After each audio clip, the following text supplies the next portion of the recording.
Better thinking, faster decisions, bigger ROI.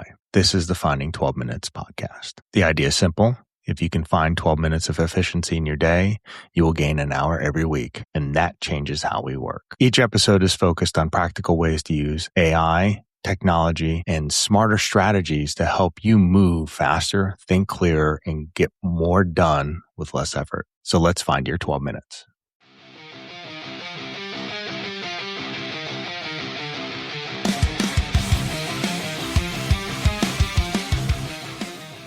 So in the last episode, we talked about why good ideas die in organizations. This week, I want to examine one of the conditions that actually allows this to happen. So as we pointed out, most organizations don't have an idea problem. They tend to have a conversation problem. They can generate the ideas, they can hold hackathons, they can create innovation labs, they can launch pilot programs, they can form AI committees, they can fill a conference room wall full of sticky notes or get the whiteboard with all the information that they ever need.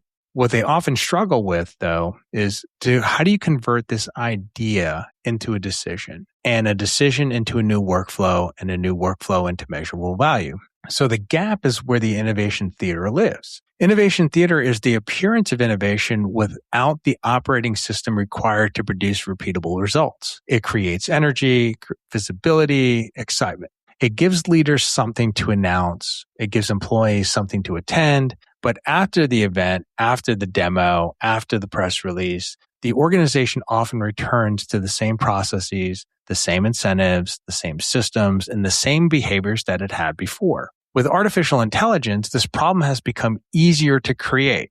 A polished demonstration can be built quickly. A new tool can generate impressive outputs in seconds. A pilot can look transformative, but no one owns the adoption.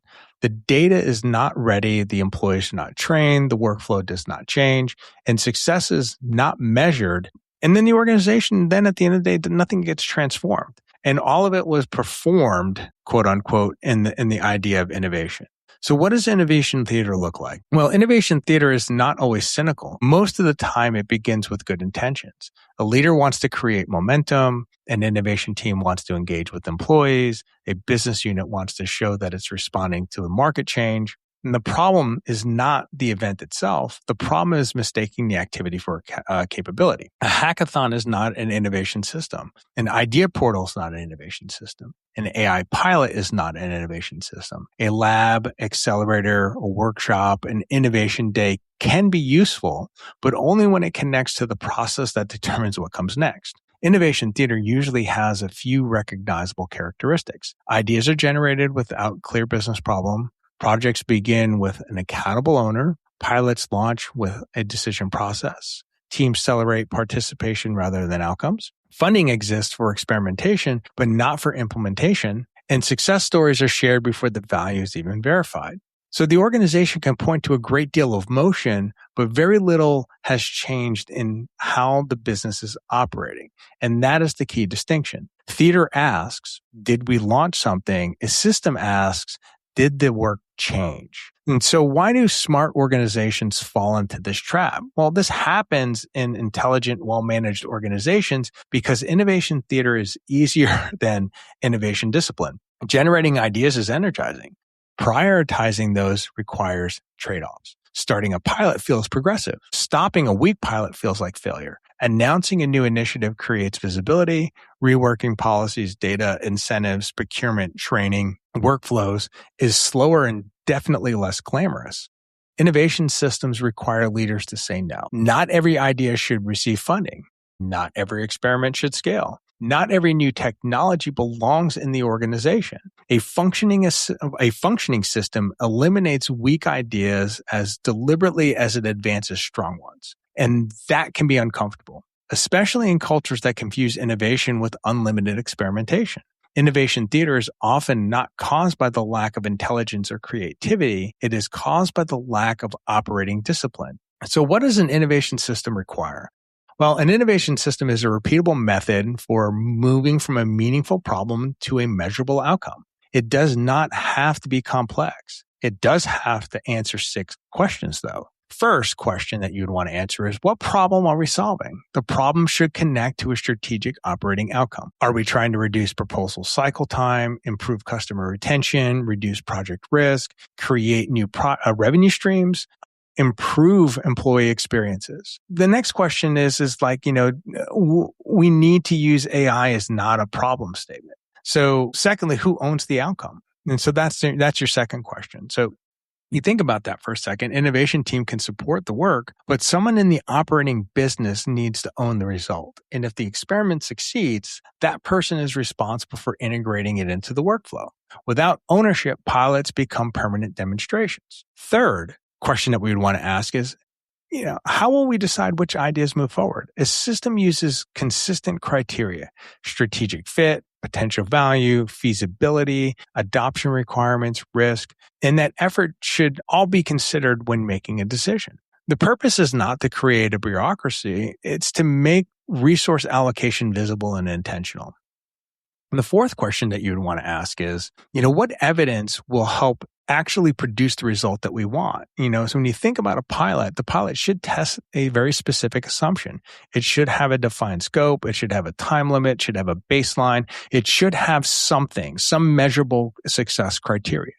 And the purpose of the pilot is not to prove that the sponsor is right. The purpose is to reduce uncertainty. And then the fifth question we typically want to ask is, what happens if it works? And this is a question that many organizations fail to ask. Scaling requires funding. It requires access to data. It requires process changes, requires governance. It requires technology integration. And then ultimately, it does require support. If there's no path from pilot to production, the organization is testing an idea and is not prepared to use. And then the final and sixth question that we'd like to ask is, how will we measure and then recycle the learning? The system should measure time, quality, cost, adoption.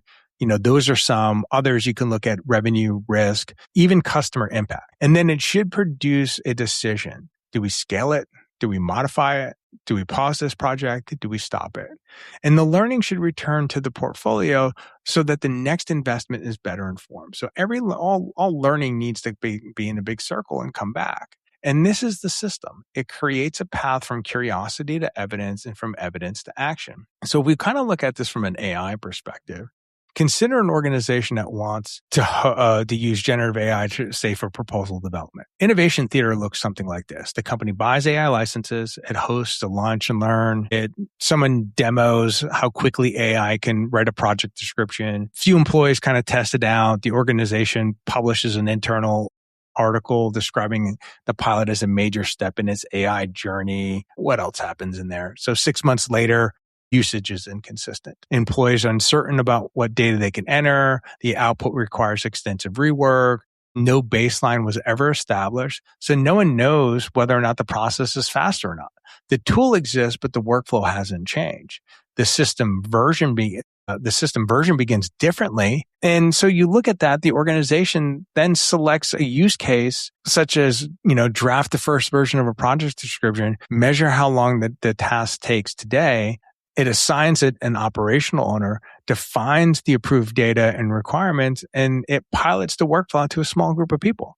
And that's a much better way to do that. So the organization is then measuring time saved, editing that's required, the accuracy of the adoption, and ultimately user confidence. And if the pilot works, the organization incorporates that process into its proposal templates. It trains additional users, it establishes quality controls, and it reviews the results over time. And this is where, when you're thinking about that, the finding 12 minutes concept becomes super useful. Saving 12 minutes once is a demo. Saving 12 minutes reliably, safely, and repeatedly across the team now becomes a capability. The objective is not simply to produce faster drafts or faster proposals. The objective is just to create a better operating process that can be adopted and sustained and then ultimately scaled. So how do we turn theater into an operating system? The answer is not to eliminate the hackathons and the innovation labs, the workshops, or even the experimentation and pilots. Those activities can create energy and surface really valuable ideas. The answer is to connect them to the operating system. Every selected idea should leave the innovation event with an owner, a next decision, evidence required for that decision, a budget, even a deadline, which is probably the most important one out of all those. Every pilot should begin with a clear question. What will we do if this works? Every innovation portfolio should also be making, what are the rules, the explicit rules to stopping a pilot? A decision to stop is not evidence that the system failed. It may be evidence that the system protected the organization from a weak investment. Organizations also need to fund the transition from experimentation to operations. Many ideas die in the gap between successful prototyping and the work required to deploy it. That gap includes integration, governance, training, change management, support, and even process ownership. And then finally, leaders should measure outcomes rather than participation. The ideas submitted in workshops held and pilots launched may show engagement, but they do not prove value. And I think that's the key part. Better measures include, how long does it take to actually do something? What is the quality? What's the output? What is the adoption? How many people are actually following this new workflow? Does it impact revenue? Did it increase or decrease costs? Did we reduce risk?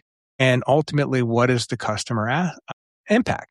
So if we look at this from a 12-minute perspective, right? What's a 12-minute audit? Here's a practical exercise. Take 12 minutes this week and select one innovation initiative currently underway in your organization. Write down 6 things. First, what problem is it solving? The second, who is the person that actually owns the outcome from this process? Third question, when does the next decision need to be made?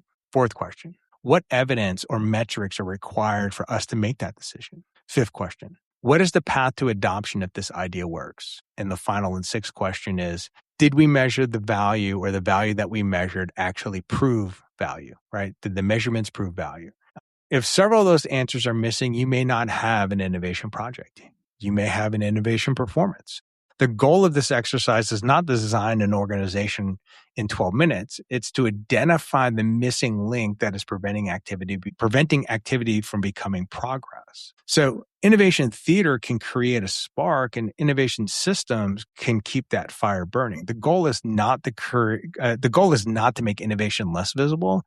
It is to connect the visible activity to the less visible discipline of ownership, evidence, decision, adoption, and measurement. One makes the organization look innovative. The other makes it capable of innovating.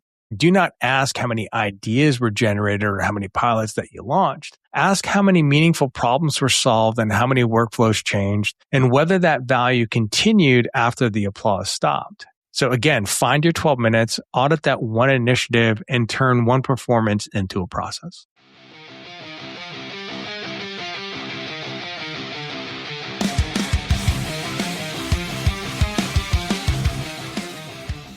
And that's your 12 minutes. If you found value in this, share it with someone who needs to work smarter, not harder. And remember, small efficiencies compound. Find 12 minutes a day and the results take care of themselves. I'll see you in the next episode.